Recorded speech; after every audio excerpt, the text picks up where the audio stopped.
more, right? Right. Shalom Aleichem is the Hebrew. Shlama is the Aramaic equivalent of that. We start with Aramaic just from the beginning. Very beautiful. So we are honored to have Dr. Yaakov Maoz with us. Dr. Yaakov Maoz is the chairman of Lishana, which means so many things. Okay, literally means language or tongue. As you know, in English also we use the word tongue to express language as well.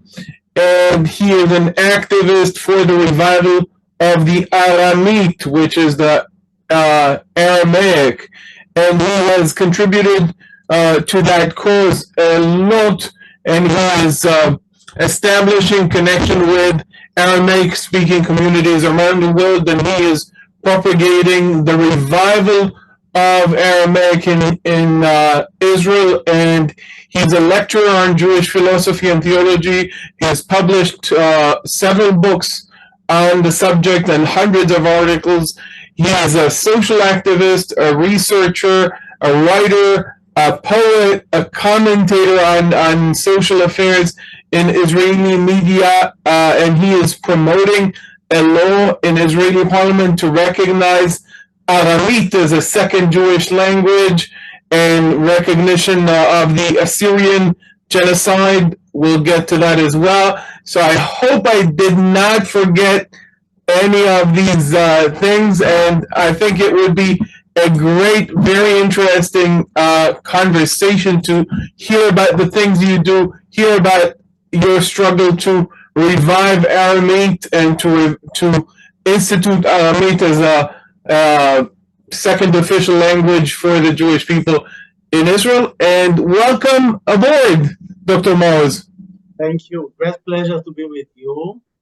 And I must admit that I have heard about you a lot, and you are doing a great job. And it's a great honor to be, part of your job. Thank you very much. Thank you very much. I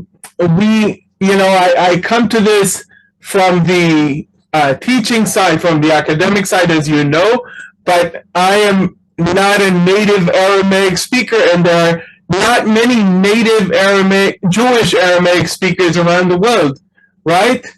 Yeah, that's right. But we should remember every time that Aramaic, or if you like Aramaic, depends on the identity of the people. Anyway, this language is the mother of the languages. If you ask me, of all the languages in the world, but for sure, the languages in the Middle East, the Semitic languages. So we have a great mission to serve this language first in the Jewish world. And if you ask me, since it belongs to the whole humanity, we need to join forces from every corner in the world to save this treasure. Aramaic is indeed, or Aramaic is indeed a great treasure to anyone in the Western world, as Western society is based on, let's say, Greek world, Hebrew world, or Jewish world, and Romans, and definitely within the Judeo-Christian part of Western society, Aramaic has a special place, no doubt, both within the Jewish world as well as in the Christian world. So, and goes back already to the biblical times, right? Right. Now, keep in mind that except the Semitic peoples over here in the Middle East, I'm speaking from the Middle East, yes? We have the whole Christian world that consists, I don't know how many, but at least 1 billion to 2 billion people that believe that Jesus Christ had spoken in Aramaic. As a matter of fact, his The last words were in Aramaic or in Aramaic. Right. We've actually mentioned that, I think, in the discussion. I can't hear you. We actually mentioned that. Can you hear me now? No, it's going bad. Okay, so just a second. Let me adjust the volume. Okay, how about now? That's better. Okay, so we've actually mentioned it Sunday night. I think that we've touched upon that subject, that Jesus on the cross in the Gospels is described as saying, Eli, Eli, lama shevaktani. That would be the Aramaic, as opposed to the Hebrew, Eli, Eli, lama azavtani of Right. Psalm 22. So Right. at least when he spoke on that occasion, he spoke in Aramaic, and we know other occasions when he speaks in Aramaic. When he revives the young woman, he says to her, Talita kumi, or Talieta kumi, maybe in his, but transliterated in the Greek as Talita kumi. In Jerusalem, we know that on King George Street in Jerusalem, we have that entrance of the girls' school that used to be there, Talita kumi. Most Israelis don't know what it means, right? Right. Well, most of Israelis, the blame is on our people. We have, let's say it gently, we have a problem with Christianity. So many people of us are frightened from Christianity. Therefore, they don't search what is this about in our downtown. It's so central in Jerusalem. What's the background was? Right. There is, going through Jerusalem, there is, Israelis are not aware of that. They don't learn it anywhere, but there is so much, Christianity in Jerusalem. Practically every Christian denomination throughout the ages was trying to get something in Jerusalem, and Talita Kumi is one example of the Aramaic of the New Testament there, because Talita is Aramaic, right? It has the feminine ending when addressing a young woman. It literally means a young sheep. People are unaware of that, but contextually translated young woman. If you like, yeah, Rachel is the same name. Right. The Hebrew Rachel, the Aramaic is Talieta, or in Hebrew Talie, in Hebrew for feminine Talia. In Aramaic, since it is feminine, it gets the tav with the aleph at the end, so Talieta or Talita. And Kumi is the same for both. So Christianity definitely, or Jesus spoke Aramaic. We all remember when President Netanyahu, the Pope and Prime Minister Netanyahu were sitting together, talking about Jesus. Then Netanyahu said he spoke Hebrew, and the Pope corrected him Aramaic. That's a great question. Well, Netanel, both of them are right and both of them are wrong. Yes, you're right, and I have it on my website. Some of my students know that, and that's exactly my answer as well. It really depends on the occasions. I think that Jesus definitely knew Aramaic and spoke Aramaic on the street and to his friends, and that's for sure. He definitely knew Hebrew as well. He reads from Isaiah, okay, and he quotes. So it really, in that time, this is the Mishnah time, I would say, the Mishnah era. The Aramaic was the spoken language, at the street, as you just said, and Hebrew was a bit rare, and it belongs to the Bate Midrash, to the scholars. Only rabbis knew Hebrew. Yes, in definitely in the Galilee and in Jerusalem. It's interesting. It might have been that Hebrew was still preserved as a spoken language in the rural areas of Judah. For instance, the Mishnah that you've mentioned, some of the rabbis are asking the cleaning lady of Rabbi Judah the Prince. What's the meaning of that Hebrew word? Okay, Yeah. because she might have been a native Hebrew speaker while they were not native Hebrew speakers anymore. So it's very interesting that you've mentioned the, diglossia, or the two languages that live side by side in Aramaic and Hebrew in the Jewish world, as well as the early Christian world, which was the basically Jewish. Christianity started as a faction within Judaism and only grows to be its own religion in a later stage of it. But tell us a little bit about your cause and your organization and how you grew up in the Aramaic that you experienced in your parents' house. Well,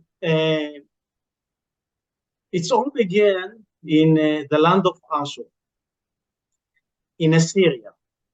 My parents came from Assyria, that is today divided between some countries as Turkey, Syria, Iraq, Iran, and even Azerbaijan. Okay? Yes, I'll even put a map on screen so people have an idea what we're talking about, and I'll put it for everybody to see the map. In general, this is the land between the two rivers, the Tigris and the Euphrates, what we called in our Jewish sources Aram Naharaim, and in Greek is Mesopotamia, between the rivers. Right. Meso, between, and Potamos is a river like Hippopotamus, right? The river horse. I see you know some Greek, huh? Yes, I had to take Greek at the Hebrew University, and I had to take Syriac at the Hebrew University. So I've got that part covered. Yeah, that's nice. So anyway, my parents came. Well, let's honestly, they don't came to Israel. They deported by the evil regime of Iraq that cooperate with the Nazis. Okay, so they deported. The Iraqis robbed their old property, and they came over here to Israel at the early 50s as a very poor people. Did they come from Zacho? My mom came from Zaho, and my father from two villages, cities, depend at the time, from Ahmadiyya and from Dohok. But they met each other in Baghdad. They met each other in Baghdad, which is far to the south. Yeah. So they went to work at Baghdad in an early age, 15. My mother started working in Baghdad.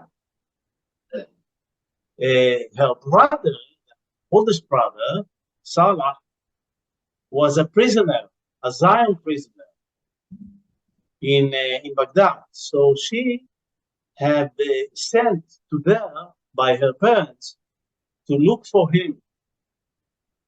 Just so you get just so you understand, Zacho is on the northern border of Iraq, and Baghdad is here. It's almost as far from Zacho to Baghdad, almost as not too far from Israel to Baghdad. Zacho is here. You see my cursor, guys. Just putting everybody on the map. This is Zacho. This is Baghdad. Here is Israel already. Yeah, not too far away from there. Not too far. Yeah. Well, when they came over here, they brought with them a tradition of about 3,000 years. And this tradition was the Aramaic language. We are the very small community that's still able to speak daily at this language.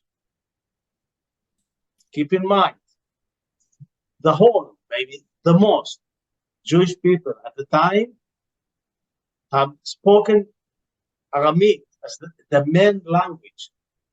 Now we left very few people here in Israel. Most of them are in Israel. But the tragedy was that the Sokhnut, the agency that received us in Israel, tagged us as Kurds. Right. So when you say the agency, just let me explain. The Jewish agency, okay? The Jewish agency was, it was actually founded before the state, and it was kind of an operational branch of the Zionist movement. Right. So let's say from influence, they didn't know that we are a very unique community. Since at the time, the Kurdish regime took place in this piece of land, they identified us as Kurds. Since we were so poor, we had the power to resist. Mm-hmm. This is very interesting. Generally in Israel, guys, you should know that in everywhere Jews were, they were always the Jews, the Jews, the Jews. When they came to Israel, they started being. He came from Morocco. He was a Jew in Morocco. Now he's Moroccan. He came from Iraq. Now he's Iraqi instead of a Jew. He came from Russia. He's a Russian. Finally, they became Russified when they came to Israel, because now everybody is named after the place where from they came, instead of being called the Jew or being called according to their own tradition. They were finally called according to that place, which they were never called like that. They were always the Jews. Yes. And there is a small difference that, the French Jew speak French. The Russian Jews speak Russian. Our community, didn't speak Kurdish. The main language, the mother language, the identity language was Aramaic. Mm-hmm. Now, the Kurdish language is not our language. The Kurdish religion is not our religion. The Kurdish ethnicity is not our ethnicity. We are Semitic. They are Aryan, Hindu-European. Okay? We are totally different. But we had not the power to resist this lie, and we adopted this lie for 70 years. Mm-hmm. Therefore, we abandoned our identity and our language. Mm-hmm. Because the Israeli society has nothing to do with so many foreign languages. But it has to do with the Jewish language. If you like, the language that came away before the Hebrew. Because every Seder, every Passover ceremony, we are reminding ourselves, my father was a wonder Aramean. Right. A verse from Deuteronomy, right? When just let's give the context. When the Israelite farmer would go and bring his first fruits to the temple, okay, he had to read aloud a brief history of what brings him here, really. A description of, okay, what are you doing here? Why did you come? And it starts with, my father was a wandering Aramean. Arami Oved Avi. Right. Okay.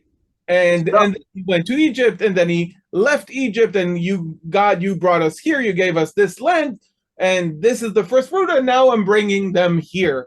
So it's a brief history that every Israelite, right, Hebrew farmer, which meant everybody, because 96% of the population were farmers. So everybody had to come once a year, bring, or they came more, but they brought their first fruit once a year, and they had to repeat that history, national history, reenacting that, every year, bringing the first fruit and reminding ourselves, my father was a wandering Aramean. Yeah, and it's not only one father; it's all our ancestors. When Father Jacob, Yaakov, get back to the land of Israel, he came with 4 wives and 11 children that they are all spoke Aramaic. Okay? He himself was half Aramean, right? His mother was the sister of Laban the Aramean, Rebecca herself, his mother. So he was half Aramean. His wives were full Arameans. So his kids were 3/4 of Arameans, okay? And even more than that, let me add to that if you don't mind. Remember that when Abram is sending his servant to get a wife for Isaac, he says, go to my family. And he goes to Padan Aram, to Haran, right? So even, that quota of non-Aramaic is also somewhat Aramaic. So there, let's say, yeah. Let's say the truth. We are full Aramean, full Aramaic. Well, I don't use always Arameans, Aramaic, and I will explain it later.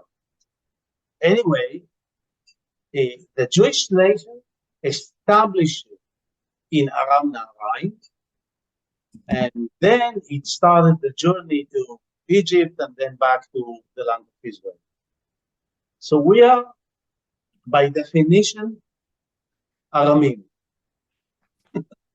And it's written. Now, the second verse that we need to keep in mind every time is the Isaiah verse, ובאו העובדים בארץ אשור. Right. Okay?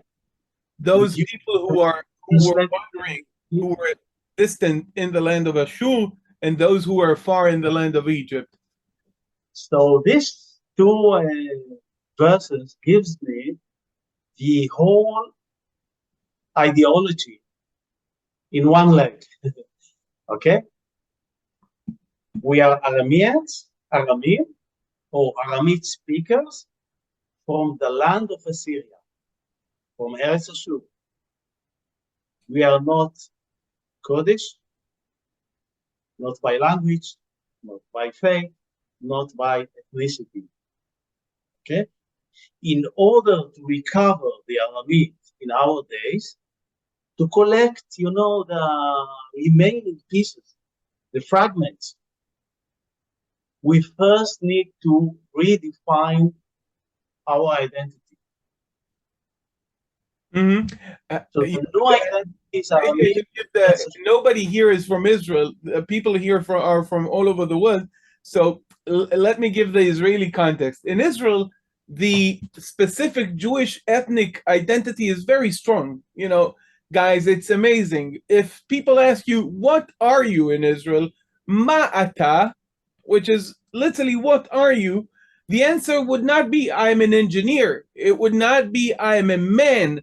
It would be, I am half Moroccan, 1/4 Yemenite, and 1/4 Polish, or something like, Ashkenazi. This is, I don't know why. I can speculate, but you have to understand that the ethnic identity in Israel is, in my opinion, ridiculously foundational. That is to say, am I wrong to say that when people say ma'ata, they mean, what is your ethnic background in Israel? You're right, and it's still important, even though I'm the second generation, but I can see people from, youngster from third and even fourth generation in Israel. it still play. Yeah, it does. Yeah, it's a factor. But And it's amazing. It's amazing. You know, the level of. By the way, guys, it has to do. It has political implication. It has other implications as well. It is very strong within the Israeli society. When you are asked, "What are you?" people mean, "What is your ethnic background?" Which is amazing, and people well, refer to the people who came from that area as Kurdim, right? And that is something against which Dr. Maoz is speaking. That's the core of that point, right? right. So it somehow play to my hand because if there is a way of ethnicity, why shouldn't I add my ethnicity to this collection, to this mosaic, Mm-hmm. so I can get recognition uh, relatively very fast. It's very difficult to disconnect people from this false identity because they adopted it so deep for 70 years. But the truth must be said.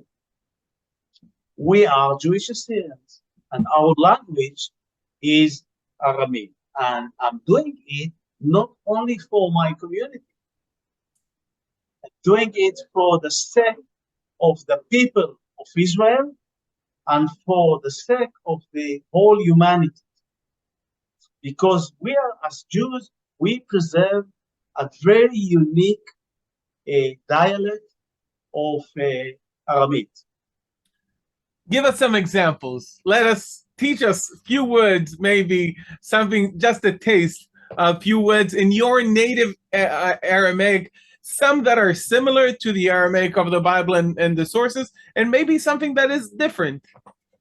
Well, let's take some, the most basic word is shalom. In Shalom. Hebrew, shlama in Aramaic, salama in Arabic. Right, salam, right. This is the first signal that the whole three Semitic languages based on the same system. But I can give you other words that you are a scholar, you can recognize them easily. Chazeh, chzi, Right. to look. See, Okay? to vision. By the way, in different dialects of Aramaic, there are different words for it, right? Chama, chaza, depending on the east or west. Very interesting. No, you can find that Talmud, the expression of tachazeh. Right, but in the Babylonian Talmud, in Yeah. the Palestinian Talmud or the Jerusalem No, Talmud, not Palestinian Talmud. There is no.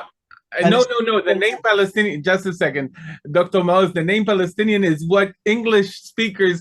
It's a big lie. It's another. Yeah, no, just a second. The term is just before it was political. Before it was political, they called it in English. Today we call it Jerusalem Talmud. We need to reject it immediately. Right. Okay? Yes, the English term was going before it was a problem. Before. Yeah, we need to change it. This is our mission. No. The what I said. Just a second. Let me clarify. We have two Talmuds, right? We have the Talmud Bavli, Babylonian Talmud, known in Aramaic as Gemara, which is the Aramaic word for Talmud, right? And the Talmud Yerushalmi, which is the Jerusalem Talmud. Sometimes in English, when you see books and stuff like that, they refer to it by an old name that was given before the Palestinian national movement, and they called it the Palestinian Talmud because it was edited in Israel, which was called by the Romans Syria Palestina. That's the whole term. But no, I have nothing against Palestinians. This is a big lie of the Western world that this Talmud is Palestinian. And the same lie that the Roman established that Jerusalem is Ilia Capitolina, and Provincia Judea is Provincia Palestina. Right. This is the way how they did ethnic cleansing. Right. And we must reject. Okay? Right. Yeah, I was just sometimes the term is already coined in books, and so I referred to, I said, the Jerusalem Talmud. In books you may find the name Palestinian Talmud, but don't use it anymore. Yeah. Anyway, when we say Tachaze, it's a come and see. And we use it daily. Ta is ita in our language. Chaze is chzi. Okay? Ita chzi means come and see. Right. Tachazi or itachazi, right. Both of these, by the way, are also in the Bible, right? We have the word ata in the book of Deuteronomy, and chaza we have in many other places as well. But interestingly, if I may add from the scholarly side, both these words, ata and chazi, which exist in biblical Hebrew, are very poetic in the Hebrew Bible, while in Aramaic they are the prosodic words, they are the regular words. No, we use it daily. I mean, that's what I'm saying. In Aramaic, in Aramaic, these are the daily words. In Hebrew, they would be considered poetic. Okay, it's poetic because it belongs somehow to the past, and the one who used Aramaic words in our Hebrew considered as a scholar. Advocates like to use many Aramaic words. Let me tell you the funniest story, okay? I have a friend who is a judge, okay? Yeah.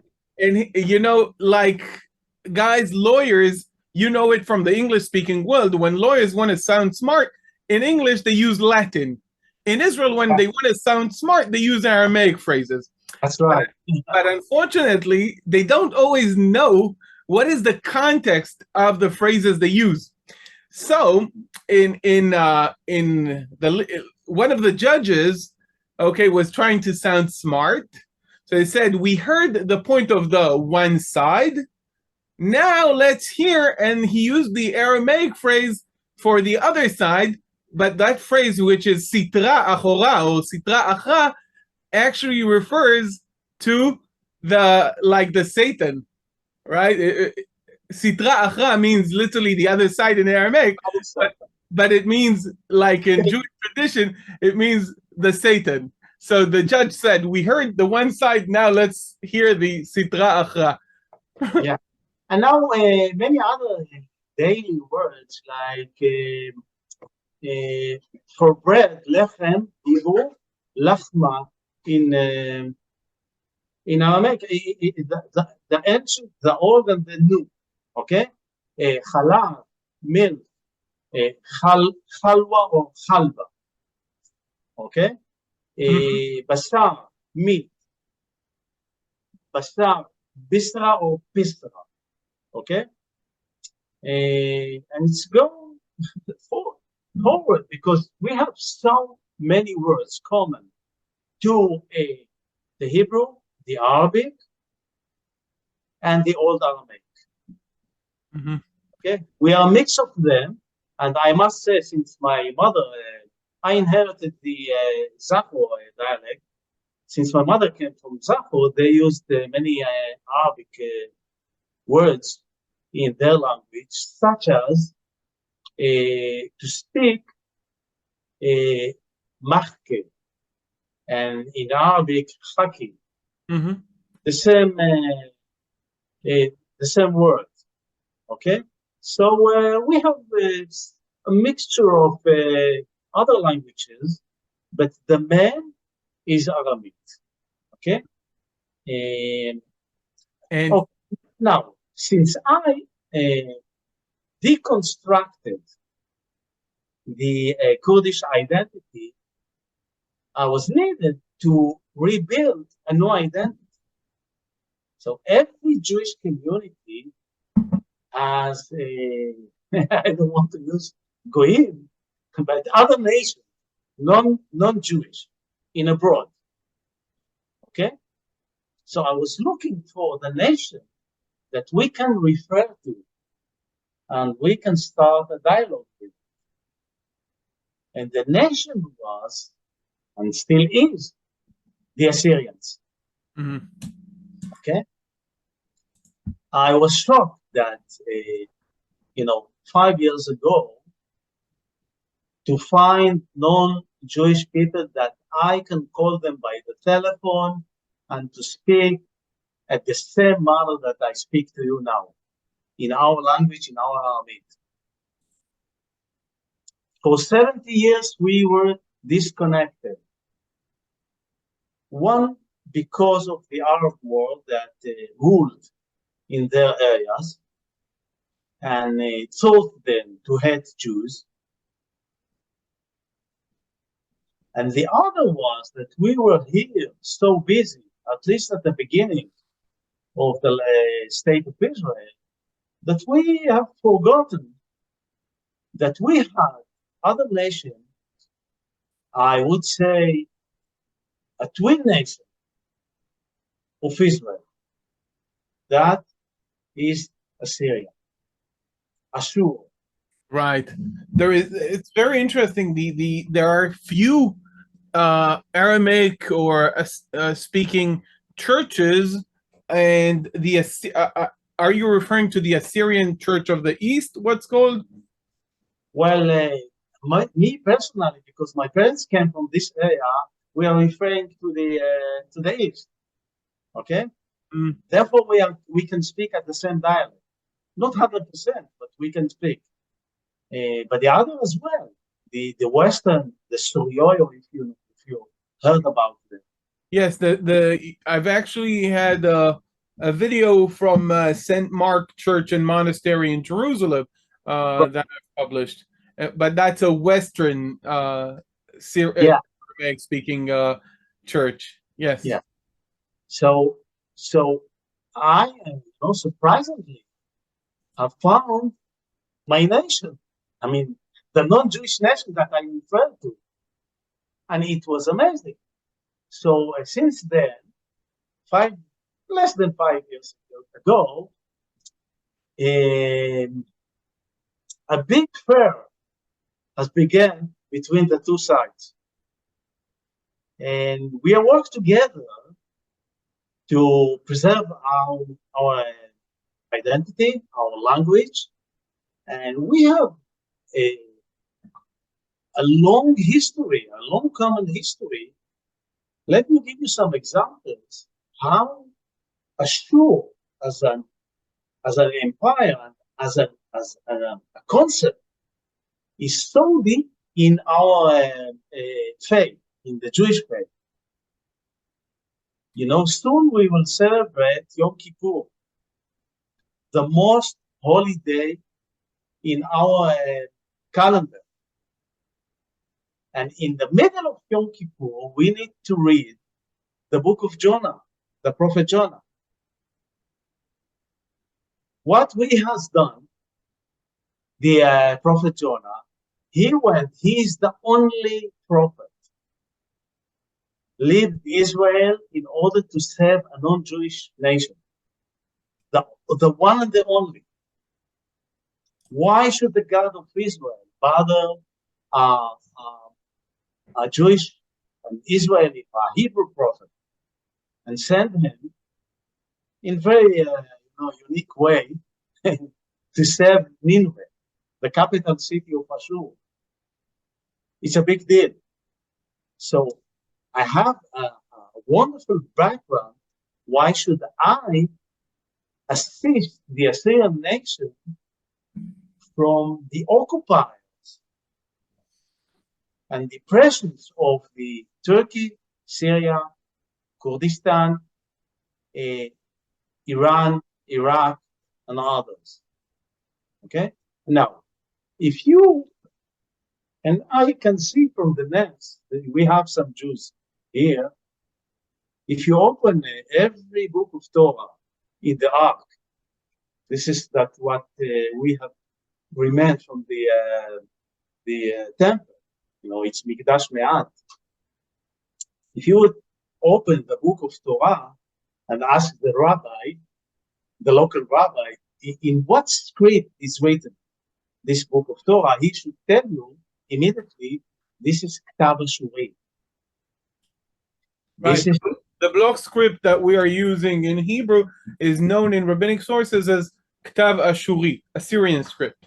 Yes, that Ezra brought with him when he got back from Babel, from Babylonia. Right. So rabbinic sources describe Ezra as bringing, as shifting from the Paleo-Hebrew script to the script that we know, that is referred to in rabbinic sources as Ktav Ashuri.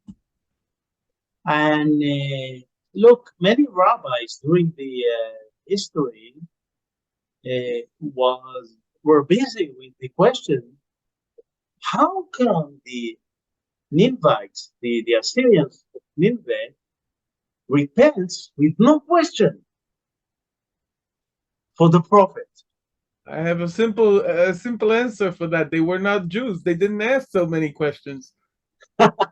So, if you remember what Moses told to God, nobody will believe me that you have sent. Okay, and we remember what the Jewish nation have done to Jeremiah.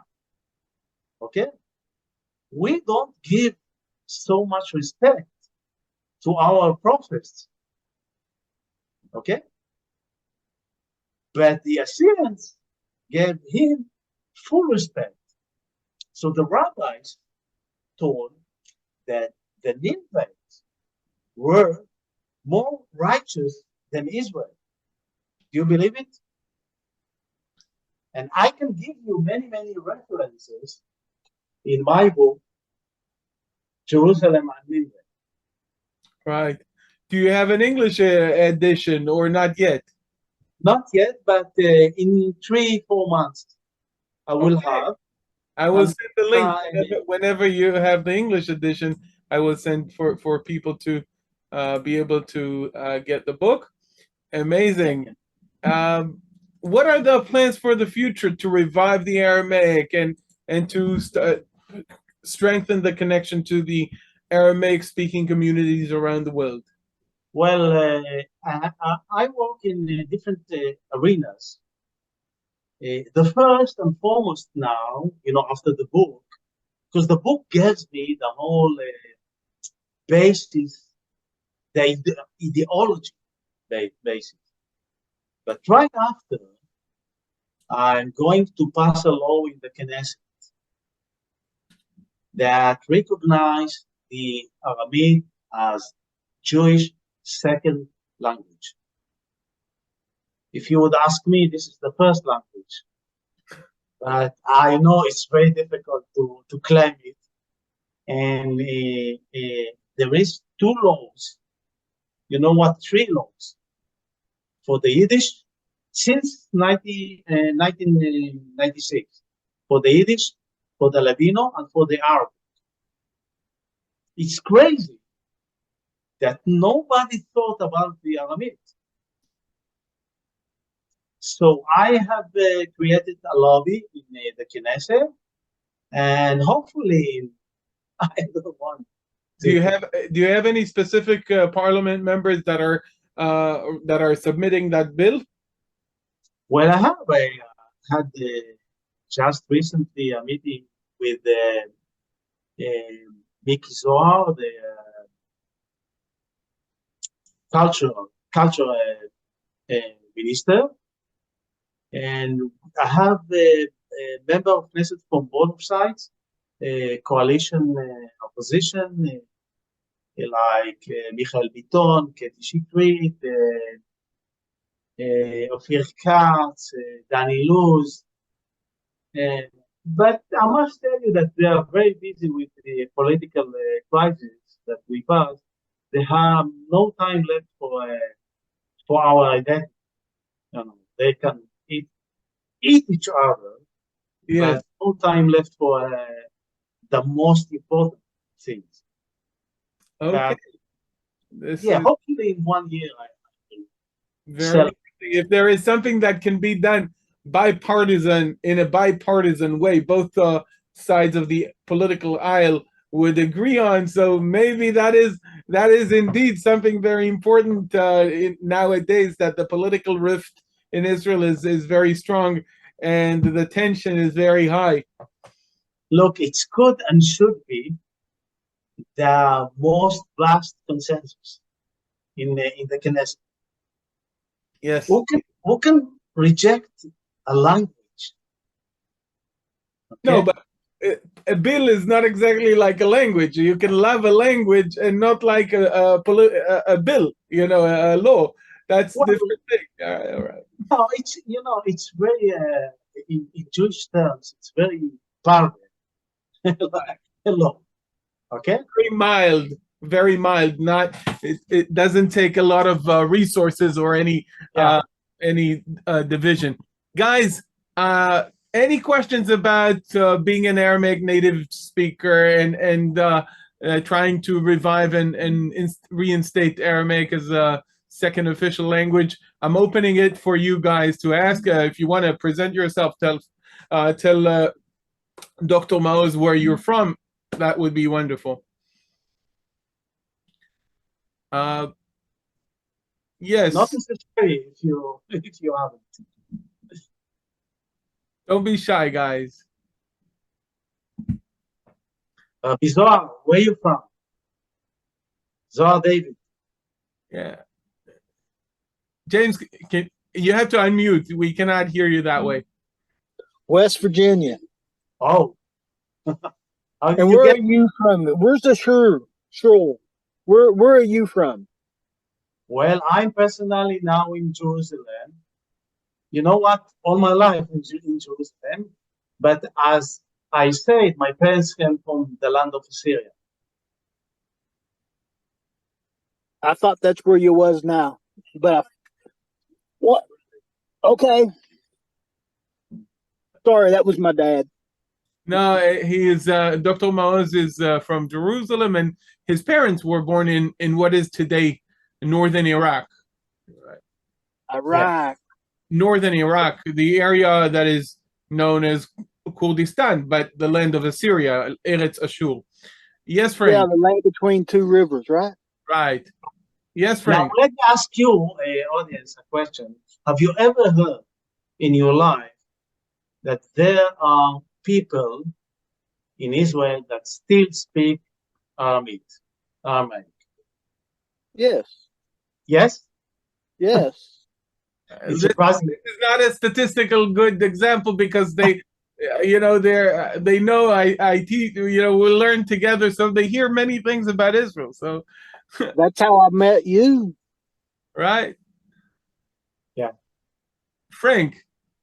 Okay. Yes, Doctor, thank you. How do the people from the culture that you come from, how did they relate to, for example, the Yazidi in Iraq? Good question. Well, in this piece of land between the rivers, there are many identities. And we need to blame the British colonialism that has established the state Just tell of them Israel. to go. It is a totally fake state. And they disregard the many identities in this piece of land. And the border it doesn't reflect the divisions between the different identities. Now, the Yazidis speak Aramaic, like our language. I have friends and I can communicate with them in my language. But by faith, they are not regular Christians. They are very unique identity, and therefore they were the first to be attacked by Islamic State because they consider them heretics, kofrim, kafir, Kufar, right. kufar. Yeah. So we have in common the language and, different aspects of cultures, but not too many. Very good. Thank you, Doctor. You're welcome. Okay, guys, any last questions? Okay. Yes, Susanna, please. Are you looking in any way to establish a homeland for Well, Aramaic yeah. speakers? Yes. I love your question. Look, as an Israeli Jew, Zionist, Aramaic, Mizrahi, I have my homeland. Israel is my homeland. But the Assyrians, Chaldeans, Syria, okay, Maronites, they're all persecuted by the Islamic regimes for many centuries. Very few left in this piece of land. They have the whole right to get back to their land and to reestablish the state of Assyria. Therefore, from this small piece of land of Israel, I support them, and well, I can say I urge them to reestablish their state. And I would love to have another citizenship of Assyria. This is interesting, right? Thank Yes, you. Yes, Doctor, you've referred frequently using the word identity throughout your talk. And I guess I have to ask, has your identity developed as a reaction to your persecutors from past times or even present? And of course, present times, it might be, Islam, it might be the British, from the Palestine mandate and so forth. Is that what I'm understanding? Is that your identity is being derived by those opposed to you? Can you repeat, maybe Netanel, would you help me to? Okay. Have you developed your identity as a result of responding to those opposed to you? Well, it's a fantastic question because, every identity is in comparing to the environment. Okay? So this is first, this is very basic. I can examine my identity vis-a-vis other identities. This is very basic. But you can add another component that the others were my enemy or my enemies.